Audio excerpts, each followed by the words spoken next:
போர் தொடங்குவதற்கு முன் கிருஷ்ணரிடம் உதவி கேட்க அர்ஜுனனும் துரியோதனனும் சென்றார்கள். முதலில் சென்ற துரியோதனன் உறங்கிக் கொண்டிருந்த கிருஷ்ணரின் தலை பக்கத்தில் அமர்ந்தான். பின்னால் வந்த அர்ஜுனன் கிருஷ்ணரின் கால் பக்கத்தில் கை கட்டி நின்றிருந்தான். தூக்கத்தில் இருந்து எழுந்த கிருஷ்ணர் முதலில் அர்ஜுனனை தான் பார்த்தார். எனவே அவனிடம்தான் முதலில் என்ன உதவி வேண்டும் என்று கேட்டார். முதலில் வந்த துரியோதனன் இதனை கேட்டு கோபமடைந்தான். நான் தான் முதலில் வந்தேன் என்று கூறி வாக்குவாதம் செய்தான். அதற்கு கிருஷ்ணர், நீ முதலில் வந்திருந்தாலும் நான் முதலில் பார்த்தது அர்ஜுனனைத்தான் என்று கூறினார். இருப்பினும் அர்ஜுனன் துரியோதனனுக்கே முதலில் உதவி கேட்கும் வாய்ப்பை விட்டுக் கொடுத்தான். கிருஷ்ணர் துரியோதனனிடம் ஆயுதம் ஏந்தாத நான் வேண்டுமா அல்லது என் நாராயணி சேனை வேண்டுமா என்று கேட்டார்.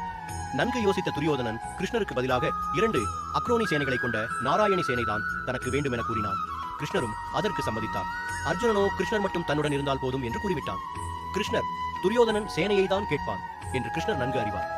ஏனெனில் துரியோதனன் கிருஷ்ணரின் மகிமையாய் ஒருபோதும் உணரவோ தெரிந்து கொள்ளவோ முயற்சித்ததே இல்லை.